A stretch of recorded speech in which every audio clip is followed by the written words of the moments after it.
have her sign it and take it home and read it, is Navigating Change, Global Health, AIDS, CDC, and the United Nations. She's been intimately involved with all of those. This is the story of her frontline battle for scientific truth and social equity over myths, stigma, fear, discrimination. It's also an invaluable resource, I think, for young people, especially young women, facing challenges in foreign landscapes as she did, both personally and professionally, battling politics, pandemics, and much more. She's been through a lot of tragedy and triumph, fighting for science and truth, and I really think this memoir will be an inspiration for many. She earned her doctorate from UCSF Medical School, where she was one of the first PhDs in the country in the new interdisciplinary field of health psychology. I can't believe that's new. It should have been on forever. Whatever. She has won numerous awards, including one from the CDC for advancing behavioral and social sciences. And she's going to be joined this evening by Judith Auerbach. Am I saying that correctly? Good enough. Good enough? Okay. They're going to be in conversation, after which there'll be an opportunity for Q&A. But Judy is very well known here in the Bay Area for her pioneering work on HIV, and AIDS. She's an award-winning sociologist with a doctorate from UC Berkeley, a current professor at UCSF, dedicated to advancing science and policy at the intersection of health, gender, and advocacy for inclusive community action. She was an early director at the San Francisco AIDS Foundation, bless you, and has held influential roles at the White House Office of Science and Technology Policy, the National Institutes of Health, and the Foundation for AIDS Research. So please welcome our special guest. Thank you so much for joining us.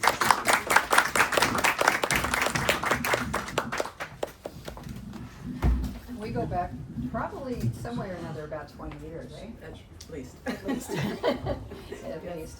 So why don't we just dive right in, since we have limited time. And we'll do a little back and forth to some questions. Deborah will read from her book a little bit, and then we'll open things up for conversation with everybody here. Can you hear okay back there? Great. Yes. So, Deborah, the first question, tell us a little bit about what was your real mission and your drive in writing this book? Yes, thanks, Judy. Let me first say I'm so happy to be here. This is something I've been hoping to do for some time. And I didn't expect the extreme range of an intergenerational audience tonight. Inspire them young. Every decade that humans live, I think, is represented here tonight. And so I am thrilled about that, because I'm definitely a proponent of intergenerational dialogue and joint action and listening. And I'd like to thank my daughter, Marissa, for her editing of this book, to make sure that it was also speaking to the younger generation, her generation, and not just to my generation, because we all have a lot to learn from each other. So with that background, I wanted to say my mission has been for a very long time promoting public health, especially for women, children, and those marginalized by society, applying my passion for speaking truth to power, using facts, science, and evaluation, so that we all can enjoy our citizens' right to health and to knowing the truth. So I wrote this book because I wanted to share my story and provide information to the public about what it's really like working at CDC, where I worked for 20 years, and in the United Nations, where I worked for 10 years. And what lessons I learned, and the essence of my truth, hopefully inspire others, especially young women, with the message of never, ever, ever giving up. So that was why I wrote this book and what my mission is. Terrific, thank you. That was nice and succinct. Deborah is a person who does not waste words. Those of you who've known her for a long time would agree, right? Very eloquent. Doesn't waste any words. So Deborah, I'm sure you have many inspiring stories about why you do what you do and why you continue to do what you do, but is there one that stands out, kind of the original story or the origin story, that conveys how you became committed to the work that you've done and that you continue to do? Absolutely, Judy. Thank you. And even thinking about it sometimes makes me feel emotional and tear up a bit. So it's 1991, and Nelson Mandela had just been freed from 26 years in prison, suffering the scourge of social injustice of apartheid in South Africa. And that was slowly changing. But at the same time, a new scourge was hitting the small desert nation to the north of South Africa, Botswana. But this time, the scourge was a virus. It was HIV, and it was ravaging the country. Already 33% of its 1.3 million people were infected. I was at CDC, and they sent me on an assignment to figure out what was going on and what could be done. So as I arrived and landed on the tarmac after a 21-hour flight, if anyone's ever flown to South Africa, you know it takes almost a day to get there. I was exhausted and pleased to be met by a smiling, bright young woman with her 2 children and a sign that said, "Welcome to Botswana, Dr. Rugg." And so she immediately picked me up, helped me with my bags, took me to the hotel so I could rest because it had been a long time, a long flight getting there. And I was so excited because it actually was my first trip to Africa, and it was my first CDC assignment. So a lot was riding, and the stakes couldn't have been higher given what was going on with Botswana. It was fast becoming a frightening epicenter for all of Africa, the worst AIDS epidemic at that time. And I was nervous when I looked down at the itinerary she had left me. She had packed 2 solid weeks of interviews, observations. We were to traverse the whole landscape, interviewing people, observing schools, hospitals, villages, and how the epidemic was spreading. So the next day we were up bright and early, off to the Ministry of Health to do our meet and greets and have our welcomes and get oriented to what was going on in the capital city of Gaborone. And the very next day, into the Jeep, we hopped to travel the long roads into the countryside to start observing the real deal, the real situation. So after many interviews and much observation and long conversations with Eleonora in these long Jeep rides, I started to realize there were 4 factors really affecting and plaguing the country of Botswana. Not too unfamiliar to us, I might add. As I tell you what they are, you can think about this. The first thing was that the country was in almost complete denial of the magnitude of the epidemic. They were being ravaged by an epidemic. 1/3 of the population was infected, yet in the newspapers, no one ever died of AIDS, yet everyone was dying of AIDS. It was always, and he died of a long illness. So the newspaper, the public didn't want to mention AIDS. Just like in this country, we started out with President Reagan not mentioning the word AIDS for 5 years after the epidemic was ravaging the gay community in this country. So they were having that problem, complete denial, and can't fix anything if you're not accepting the truth of what's happening. The second thing is that myths were rampant, extreme myths that rivaled the ones we have here today. My favorite at the time was infected men believed that sex with a virgin would cure them of AIDS. So young women were particularly vulnerable. And that was a hard one to deal with because of the inability of to break through the myths. You had to trust science, and that leads to the third problem. They didn't trust science. That's a familiar problem, right? The mistrust of expats like myself flying in thinking we knew the answers, and their own government was extreme. They felt they were being lied to. Almost all the people of Botswana felt they were being lied to. And why? Because they thought the numbers were exaggerated so people could take advantage of them. They're a mineral-rich country, a lot of gold, and they thought that the West was lying to them about the numbers, and their own government had made deals, they thought, and were lying to the people. So facts was really having a hard time getting in. And then the final thing that was really clear and was a real problem and hit home for me was that women's rights, especially the right to refuse unwanted sex, was virtually non-existent. So after many interviews and observations and talking on those long trips with Eleonora, she said one day that, you know, Deborah, this happened to me too.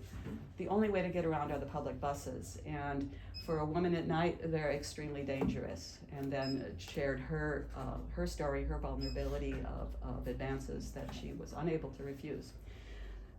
The issue was painful, but it made it really very real and very personal, and so all of my experiences from then on in Botswana were very, very real. I wrote them up in the report, shared it with the Ministry of Health. They liked the findings very much and immediately invited me back. So we were on a roll, we were starting.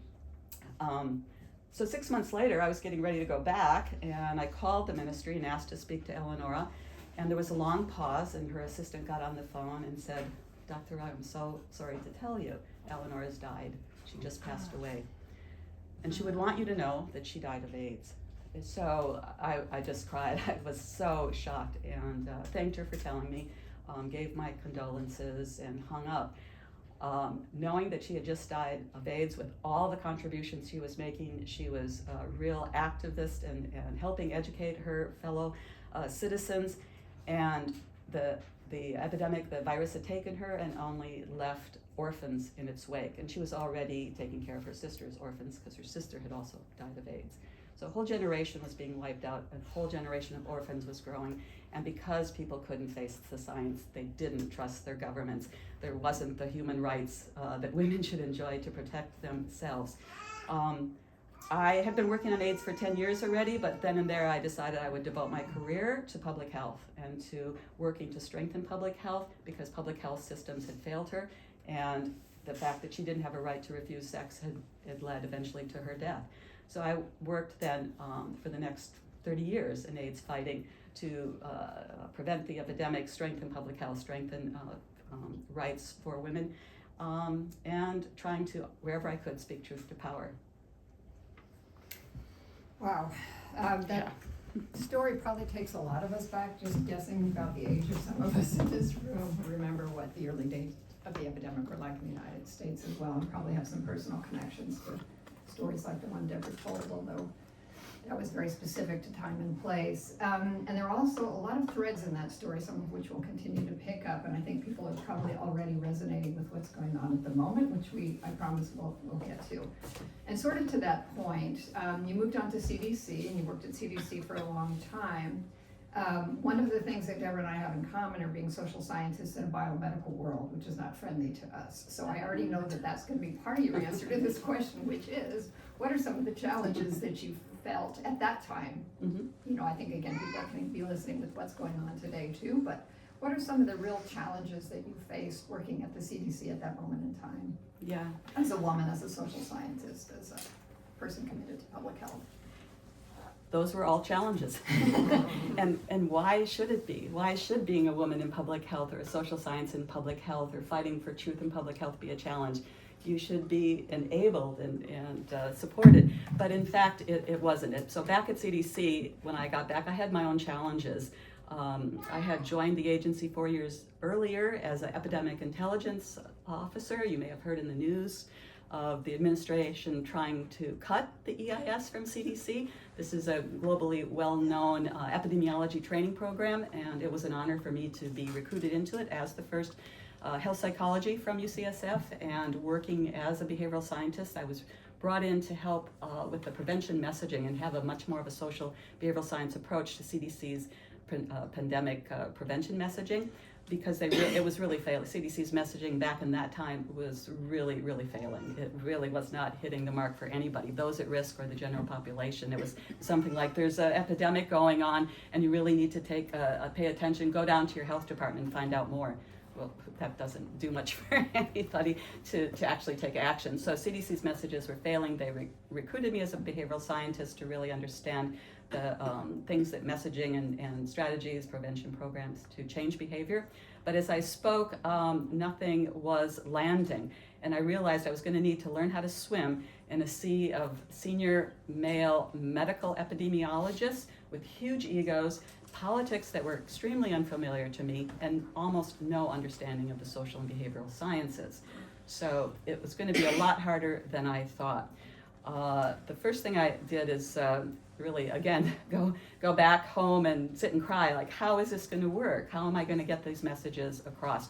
The hardest part is I felt so alone. I felt completely misunderstood, and I felt like my messaging was just not going to have the impact, and maybe it wasn't good enough. Maybe that it was something, I wasn't good enough to do it, but it wasn't working. So I slowly sought out allies and made friends, and they helped me to strategize, realizing that maybe what I had observed in meetings, and I'm sure you've heard this before, that it's the messenger, not the message.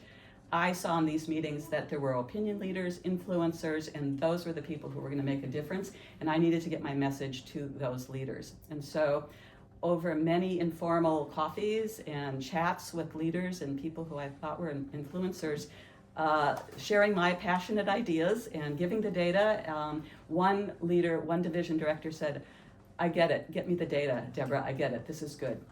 If you get me the data, do you mind if I present it at the next meeting? And I said, absolutely not. Whatever it's going to take to get this information into the planning for the CDC's prevention programming for AIDS in this country, I'm fully supportive of that.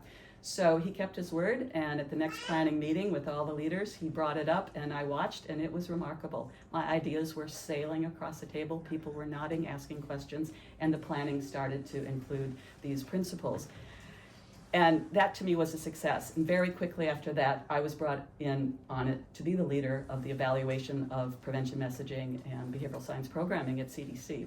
So it worked, and that was a turning point in my career. I learned that I wasn't going to be able to go straight line A to B, that sometimes, not all the time, but when you're hitting your wall against a head, you've got to find strategy, you've got to find a bit more of a circuitous route to get your message across. And so I was very happy to start leading. I felt like I was in the right place finally. I felt part of it. I was meant for the time, and it was a very satisfying then experience for most of the rest of the time at CDC, and I would apply those skills of learning to lead from behind and let powerful others carry your message to begin with, and then soon you become the leader yourself, finding allies and realizing that sometimes it is the messenger, not the message. That impact at CDC was a national impact, and it would carry on and become even more central when I left CDC and joined the United Nations. Yeah, I think one of the things you mentioned in particular, which I would characterize as being sort of comfortable with being in the shadow position, where your ideas or your thoughts aren't necessarily presented by yourself and you allow someone else to take them forward, is not easy for everybody. But I think it's a feature of the kind of work that you and I have done. So sort of as a bookend to your career, can you give us a sense of how you, as you just gave us a nice segue, how you did apply the lessons learned from your CDC experience to your new role at the United Nations? And what would be some of your main conclusions and takeaway messages from all you've experienced professionally, particularly for younger people? Yeah, thank you. I think I'd like to read from the book to really give a sense of what it's like working for the United Nations. I don't know if anyone here has worked for the United Nations or anywhere near it. It's one of the most unique settings I've ever seen in all. I mean, it's the quintessential bureaucracy in the entire world, and it's a very stylized, unique setting. And it's kind of hard to tell you stories about it because you won't know how it all works, but I think by reading some of these passages, you'll get a sense of some of the same principles that I was dealing with prior to CDC, and how then they were elevated to a global scale with 192 nations in the UN. So I was recruited as the evaluation director for the Secretary General Ban Ki-moon in the UN Secretariat in New York City. I'd prior to that, for a few years, been at UN AIDS in Geneva, and then got recruited to New York to lead the evaluation division for the whole UN Secretariat in New York City. And that was eye-opening. Every night, as a side, I tell people I would come home and walk from the front door of my apartment into the bed, fall down, sound asleep, wake up the next morning, still dressed, undressed, go back to work, and start all over again, because it was such a demanding job. And people in the UN literally do work around the clock. It's not uncommon to have 2 a.m. pizzas delivered to the General Assembly when deadlines are coming, because they're not let to go home until they agree. So that's a strategy as an aside. If you want people to agree, don't let them out of the room until they come to an agreement. And that may mean an overnight trip. In the morning, people would go home, change clothes, and be back at it at 9. So that's the context of the UN. And I was asked to lead the evaluation division, and my responsibility was 34 agencies at the UN. That included UN peacekeeping, an $8 billion operation. And I can answer questions about that after or another time, and you'll see in the book that our evaluations there were quite provocative and really got evaluation on the map. They were about the failure to protect citizens in conflict situations, like you all know the story of Rwanda. In fact, peacekeepers can fire back, and that's not really well known, so we evaluated that. And then what's really troubling that sort of led also to my fight for women's rights to protect themselves is the peacekeepers were also sexually exploiting the very people they were sent to countries to protect. And the sexual exploitation and abuse was also something we evaluated, and I was not popular when I named names, not people's names, but country names of how many violations were happening by country, by troops, because you have countries that send troops in and countries that send their money in, like the US. And it got public attention, it got into the press, it got into the newspapers, and that forced the Secretary General to make a stand about zero tolerance for sexual exploitation in the peacekeeping troops. And what I really liked about the evaluation's effect, it got us to pursue the troop commanders, not the individual perpetrators of the crime, but the people in charge who were always looking the other way and accepting it and allowing it to go on. But anyway, I can get too carried away on that. What I really want to say is after those powerful, controversial evaluations were underway, we started to get this traction, and we felt, my evaluation colleagues and I felt we needed to get much more influence in our evaluations in general. So one way you get influence and how the UN operates is through resolutions. UN resolutions are like mandates to all UN agencies to do something. So we wanted to create an evaluation resolution that would be a mandate for UN agencies to evaluate effectively, but we were actually targeting the UN member states themselves, that they needed to start evaluating their programs and being accountable to their citizens. So that isn't very popular in UN situation, and nor I should say was I popular. I was an outsider. I should have mentioned I felt like an outsider at CDC. I again was an outsider at the UN, being a technical person, but this may not make sense to you, but as an American. Americans are not popular in the UN. Even less so? You need an even stronger word than not popular in the UN. And it's a real global south, global north battle of the developing countries, the developed countries. And so we had to, after that, we decided we would, the best way to promote our cause would be to catalyze the UN General Assembly on a resolution that would designate 2015 as the International Year of Evaluation and strengthen evaluation and build the capacity of countries to do their own evaluation. So rather, again, what I had seen in Botswana decades earlier about this resistance to evaluation, because it's expats like myself flying in and telling countries what they need to do, we needed, and we did that often because countries didn't have the legitimate capacity. So this resolution would require UN agencies to provide whatever resources were necessary to train countries in conducting their own evaluations. So that was powerful because if they're in the driver's seat, they don't fear evaluations so much. They move away from their notion. I so many times can't tell you how many times I heard when I said, so what does evaluation mean to all of you? And almost unanimously people would say, well, evaluation is what donor countries do to you when they want to cut your funding. And that's all they knew of evaluation. It wasn't anything that you learned from, that you owned, that had positive effect. It only caused harm in their mind, i.e. losing money to do what they wanted to do. So that's a big hill to climb in terms of getting people to understand it and value it. So our goal was to reduce that reliance on the external evaluators parachuting in, conducting evaluations, and often leaving even without a report to the country, if you can imagine. I mean, it was so focused on the powerful external donors and what the World Bank wanted to know, and you had to get in and get out with it. So our goal was to help evaluation be in the hands and put them in the driver's seat and not afraid of it.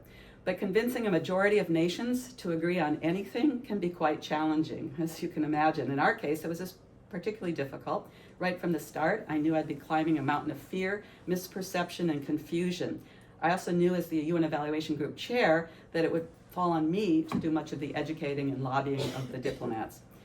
As always, the first thing was finding allies, as I had learned in CDC many years ago.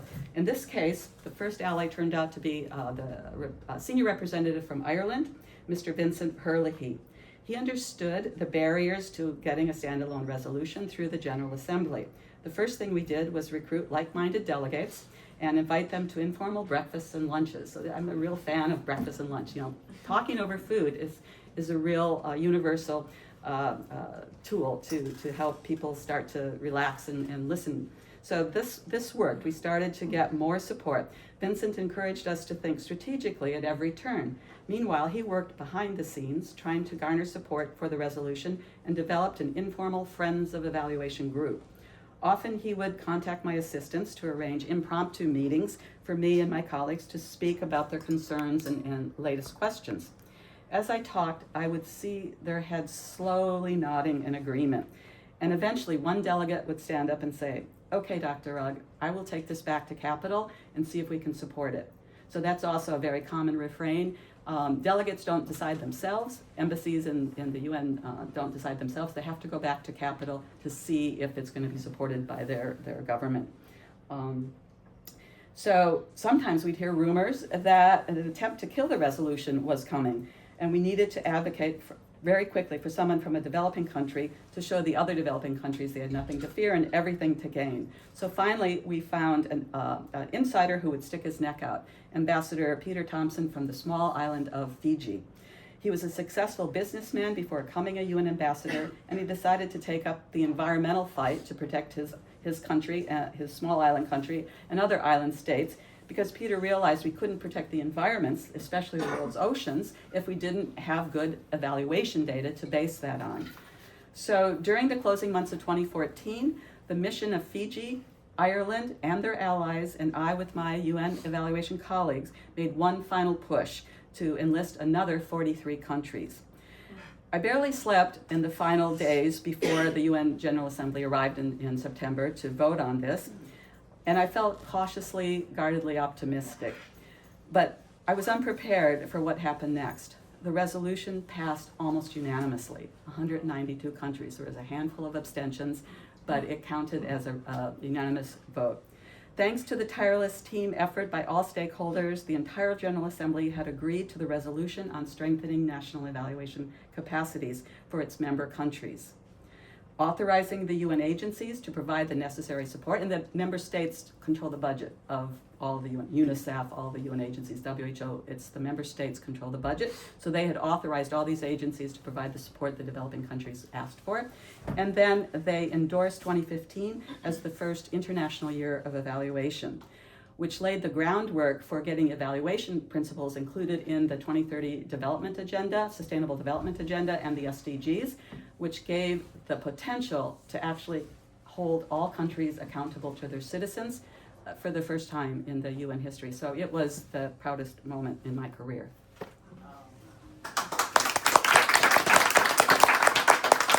This is really a very big deal.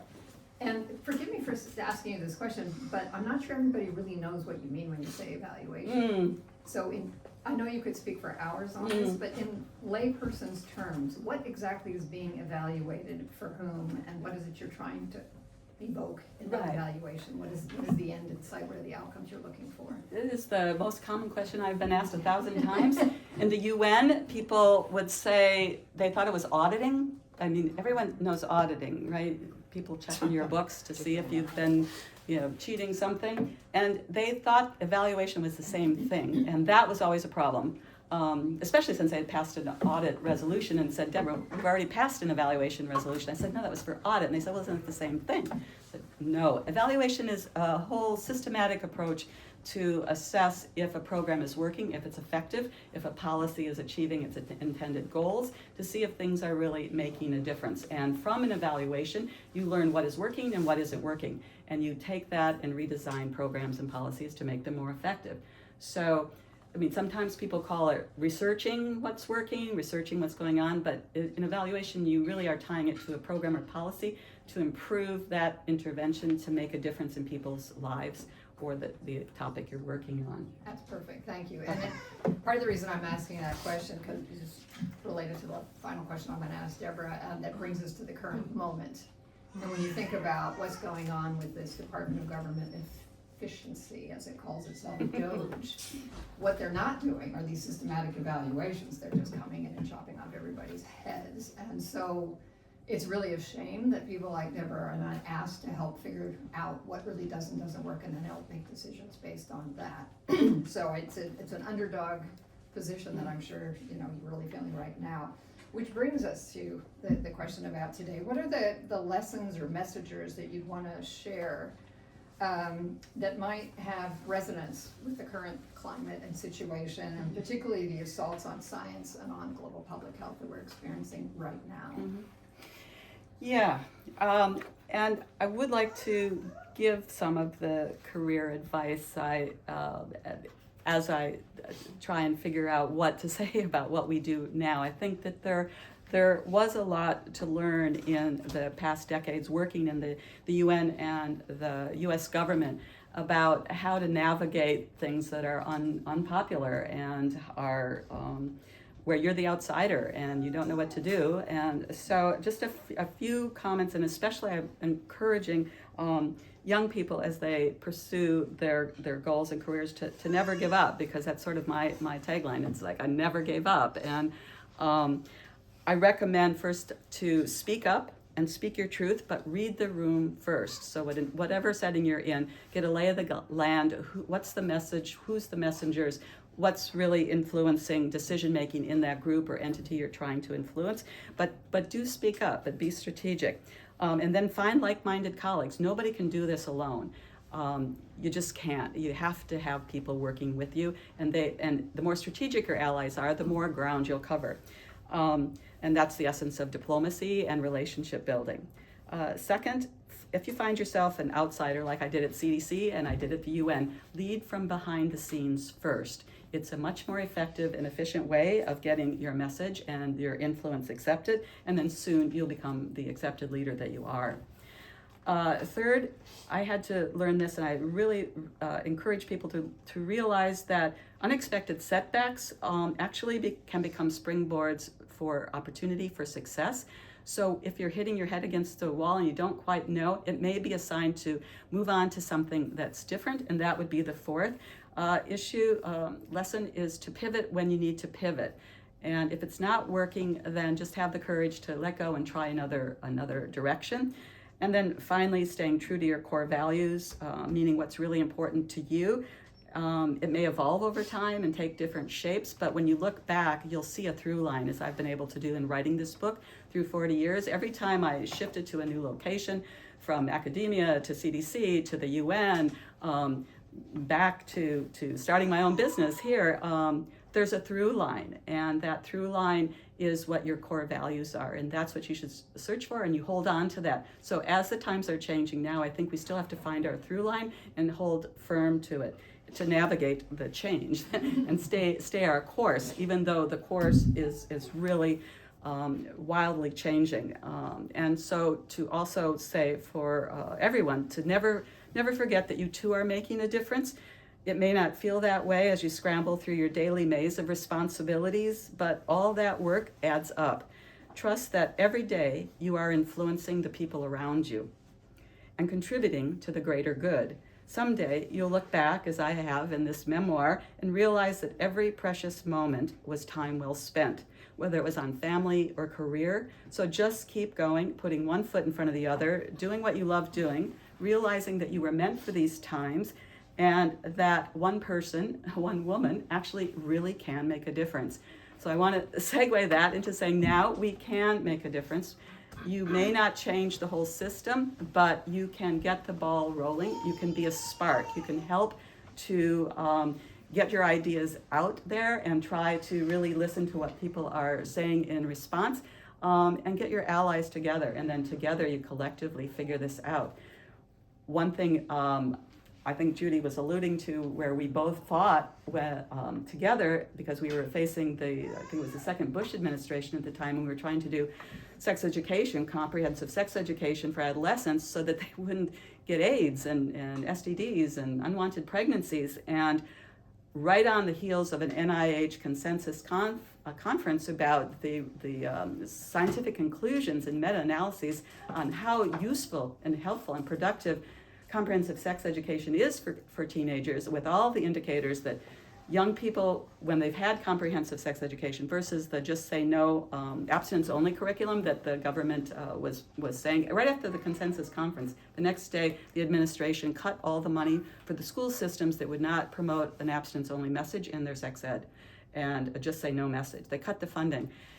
In spite of that data being so clear that kids who had comprehensive sex education, delayed sexual debut, were hugely more likely to use contraception at first intercourse, reduced their unwanted pregnancies, reduced STDs, and because of that had stayed in school better than those kids who had abstinence-only curriculum and had better academic outcomes. I never saw any signs clearer than that. In spite of that, the policy changed because of values. And so that was another lesson that I could go on about, the conflict between values and science and how they war, and myth and values seem to trump science. So we just have to keep joining forces and keep speaking the truth. And the truth eventually prevailed in that case, and I think it will eventually prevail in this case. Great. I think we can open things up to everybody here. I do have a couple of things I'd love to hear about, but let's start with folks here. Do you want to organize that, or shall I keep moderating, or how do you want to do that? No, go ahead, yeah. Okay. I just want to say before we get into Q&A that March is Women's History Month. Yes. And it brings tears to my eyes to think what you both have done. Thank you. And I'll lead off with the first question because thank you for all of the incredible things you have accomplished and done. You are a part of that history and making things better. Do you think for women it is better and easier today to navigate the CDC, the UN, and I'm not talking about current administration necessarily, which is an anomaly, but just in general, do you think women are, because of pioneers such as yourselves in science and health and community, is it better for women? And you also, she has children, so she did all of this with kids. So one of Here's them's one of them. here. Yeah, and maybe we should have the daughter speak. No, I'm just kidding. Yes. But I mean, that's hugely admirable. I mean, that's amazing. It's amazing. So both of you can comment on that, and then we'll have other questions. I would love to hear from both of you on that. Sure, thanks. So you heard a little bit about my bio, and I won't talk long, but I did spend about 9 years working at the National Institutes of Health, the Office of AIDS Research, and it was the same time Deborah was at the CDC, and that's probably when we met. I don't remember exactly when it was. And as she mentioned, we were working around these issues around kind of the abstinence only, contrary to the evidence. So lots of struggles there. And the other struggle we faced, and I think it was a little bit of an overlay with being a woman, was also being a social scientist in this biomedical world where our work was considered not real science. And so there's a lot of head bashing that went on in that. The one thing I'd say about what I think has changed over time, so I think what I'm saying is we may have been much more lone women and social scientists than is true today. I think what's particularly changed is the field, particularly public health, masters of public health folks, for example, and even medical school, and even some other PhD programs are overwhelmingly women now. How that happened, I'm not entirely sure. Maybe you have a good answer for that, Deborah. So in a sense, just by the numbers, it's much easier. And a lot of women have really conquered some of the obstacles and barriers that Deborah and I had to face. At the same time, I still see, and I'm sure you still see, I still experience, I'm sure you still experience, we can say something around 3 or 4 men and nothing is acknowledged, and then one of them says the exact same thing we just did and everything is acknowledged. That still happens. Yeah. It's genetic, I think. It may not go away. No, anyway, go on. And Yeah. Something attached to the Y chromosome. And what about you? What about you? What would you say, Deborah? Yeah, I think that the ceilings that we broke were sustainable, and women coming up in the systems that we in the CDC and the NIH, you definitely see more women in the rank and file and becoming leaders, and so I think that it definitely improved over time in those systems. I don't think it's true across the board in all types of walks of life and sectors in business. I think the pushback from the Me Too movement really makes one have pause, but I'm very impressed with the sense of empowerment young women have about their role to lead and not have to apologize or expect second-class citizen treating, being a woman as a leader. So I have seen that change, and I give the credit to a lot of the younger generation for not putting up with it. So yes, we opened the door, and I think the next generation has walked through it.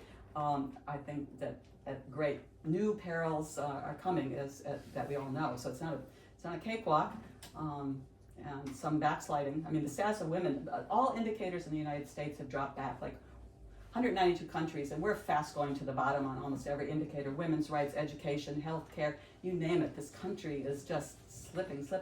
So it's not that the status of women has gotten better per se, but in our agencies that had this, let's call it the noble calling, and maybe it's because women are clearly focused on this noble calling and willing to take the risk and stepping up and leading.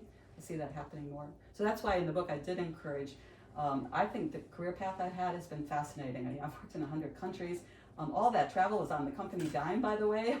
That is a really exciting career path, public health, and you can't, in terms of a career that makes you feel like you've made a difference, and you've helped, it's a really good path to follow. So I think that's part of why a lot of the people in public health also are women.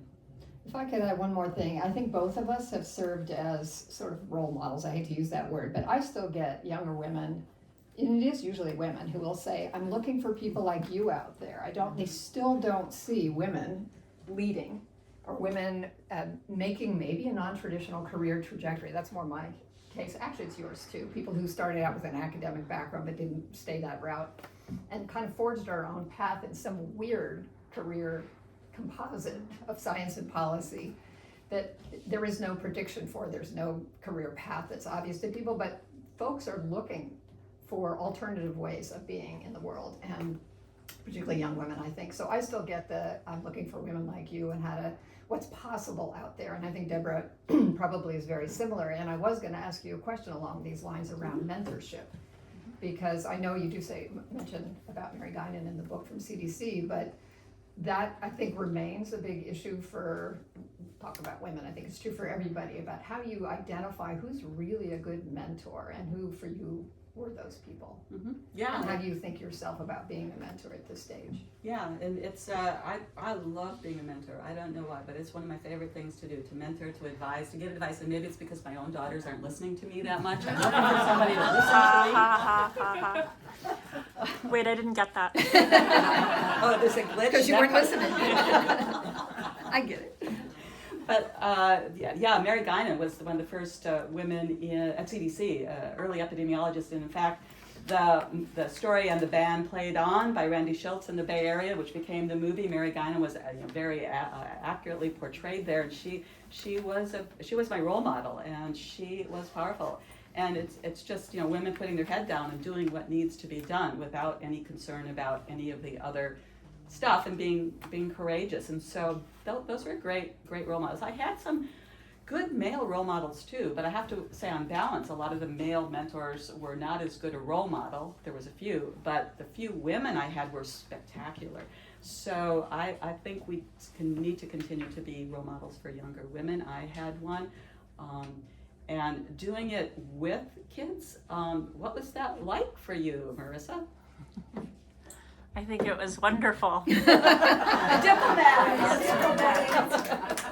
it was very special, and having somebody that represented you and to have you so close was really impactful to me. And I ended up becoming a program manager. I work in tech, but it's sort of the same evaluation. Those core principles, I use them every day, and so I feel like I've always had a leg up on my career path as well. It's great to hear it that way. And again, I'm trying not to make this about me, but I will say the thing that I have offered is a woman who does not have children, and that's a very different kind of trajectory and a possibility for a lot of young people I have met who have not seen role models or mentors who have done this have chosen to not have children and have been successful. So we offer different versions of these kinds of things. All right, why don't we open things up to anybody? I met this family around in 90s that they had to come to America because they had this beautiful home in South Africa, but they had a daughter. And the daughter couldn't go outside. If she tried to ride her bike or whatever, she was in danger. And the people would even come up and go through the roof. They'd tear down the roof to get into the house. And they said they had to come here. If they'd had a son, they would have been able to stay there because it broke their heart to leave this house. But because of the daughter, they had to come. And he managed to find a job that he was in California on the peninsula where he was able to come here, and they came and lived in Brisbane and had a small house compared to what they had in South Africa.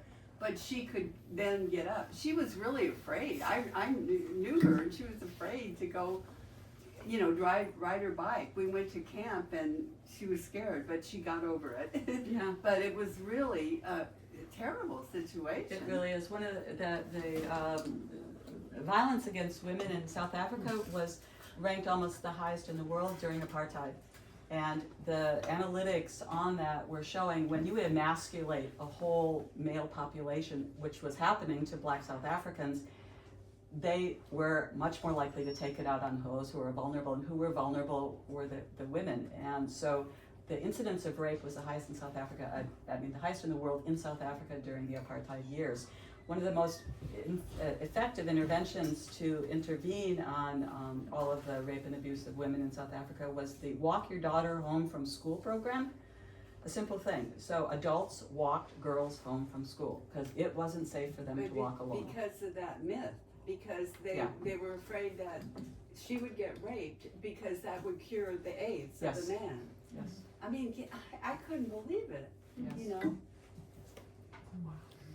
But it was so rewarding to find a program that started to make that go away. The numbers significantly went down Great. with the Walk Your Daughter Home. I mean, simple thing, but to show that worked, and then the national government picked it up. It's so this shows again evaluation's value. By evaluating, getting the data, then the country, the government, the Ministry of Health and Education could say, okay, this is proven. There's facts. Let's try it. And the numbers, the epidemiology proved them right. Thank you for sharing that. Yeah. And then my and her friend, who was my niece, grew up and she went in the Peace Corps, and she was teaching, but she established a library for the women because they wouldn't teach women. And she established a library because she wanted the girls to get a desire to learn. And she eventually, and then she also, the women, if their husband was killed by a lion or anything, they got blamed and they were shunned by the whole village. So she made a support group for them, and she brought clean water in, and she's built a school, and where the women can live there and go to school in the dormitories. So I guess maybe that helped her knowing this other girl, her friend, that had happened to. So she, I'm so proud of her for what she did. Absolutely. Great. And it shows how important it is to provide a range of things for people, not just isolate one particular aspect like a disease, but people need livelihood supports, people need support for, their expression of gender and things like that. Shannon, I thought I saw a hand. Yes. It told me so much about you, the way you answered the question by telling an evaluation story. Like, I was like, that data heart, it was beaten in there. So my question is, because you mentioned, you both actually talked about how at other points in your career, you've seen public opinion or policy not believe data. But it's also interesting because this is a big theme from your book, and then also how you respond to the question, where you also have this belief in data being able to tell a story and drive change. So I'm wondering if you can help make some sense of how we as people in this moment can manage when there's so many people who, like, we could laugh about that story of what people believe in South Africa, but we all have neighbors right now who believe things that are just as harmful. And so I'm wondering, with the experience you've had, like, how do you navigate this two differing beliefs when you are someone who believes in data and science? So it depends on what your intention is. If you, and what position you occupy, I've had these positions of influence, so my immediate reaction is about changing the system that people are living in.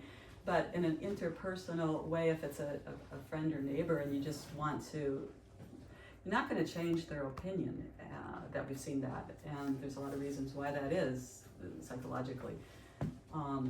So the advice is about listening and keeping that connection, that human core of humanity connected, while you work to continue your path of speaking the truth and using fact and science and evaluation at every opportunity, knowing that that doesn't change someone's mind, but maybe in the future, and maybe if enough people keep saying it, like I had to experience eventually, I had to be patient. And so, I mean, it's like the underlying thing in 40-year career is patience and never giving up, because you will prevail. I still believe truth and science and right will prevail, So never give up. And then, however, like the pivot, sometimes you're banging your head against a brick wall, and you got to see that, because there's no value for you bloodying your head and getting just, totally burnt out. There's no value. So you got to see, I'm not making a difference here.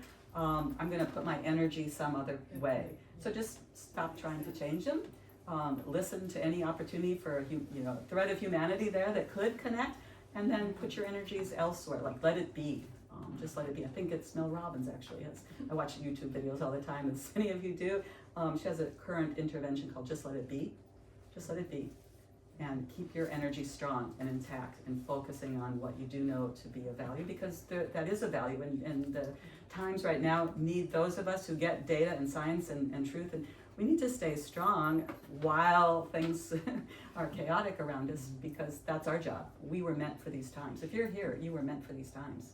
So don't let the non-vaccinators get you down. Well, that's exactly the example right now.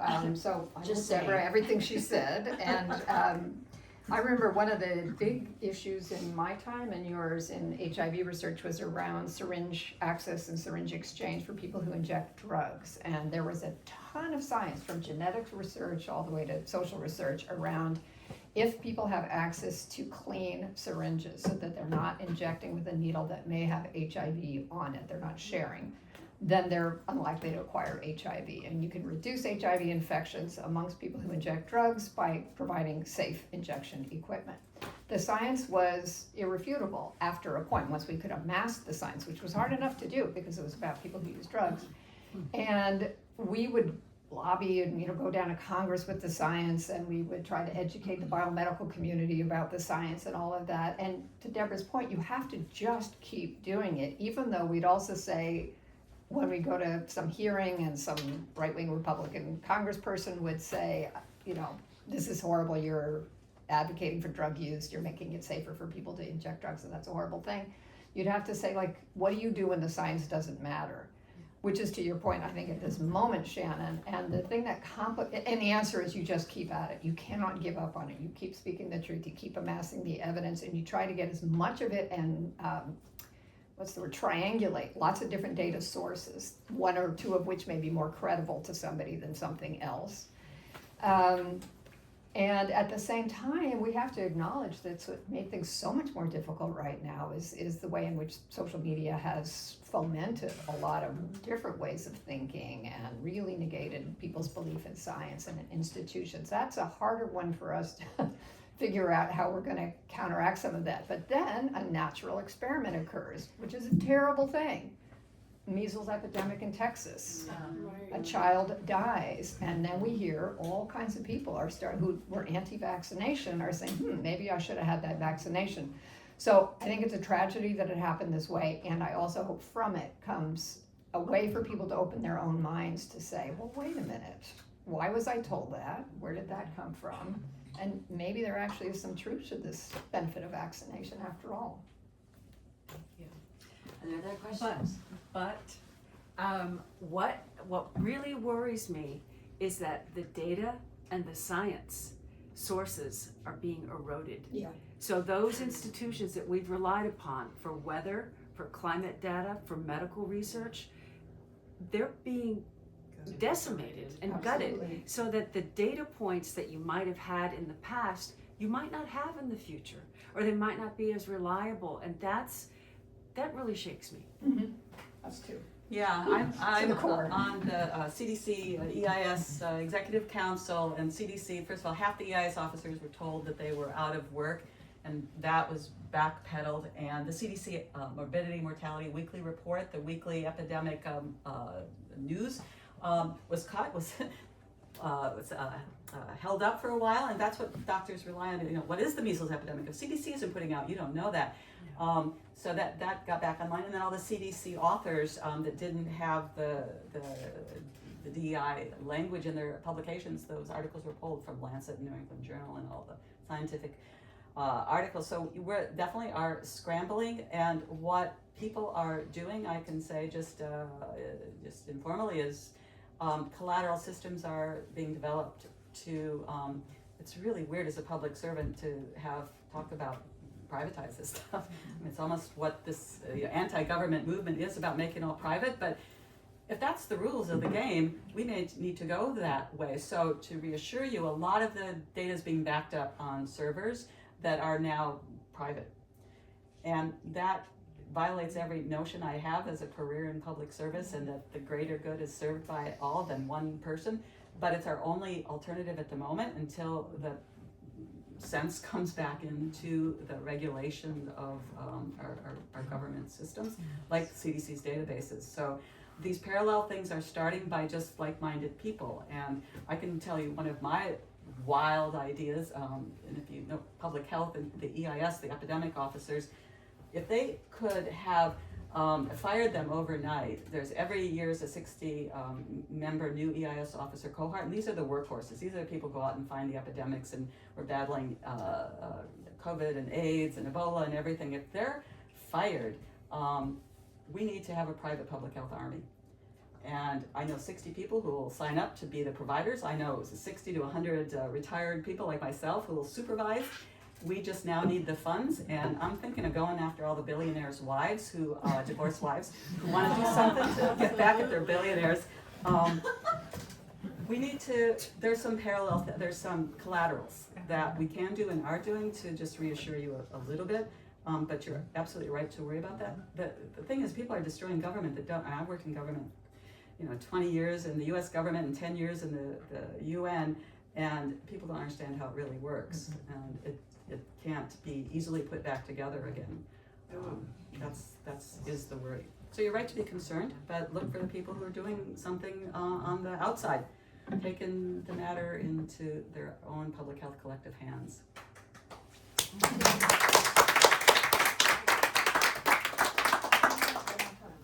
I am in awe of both of you. Thank you so much for what you have done, what I know you will continue to do, and I hope you buy this book. And not only do you read it, but you give it to other people, because it is an inspiration. And listen to what these wonderful, amazingly smart women have said this evening, and we move on. You keep going. So thank you all for coming, and my colleague Jeff would be happy to sell you a book, and I know Deborah would be happy to sign it up here. Yeah, and thank you again all for coming. I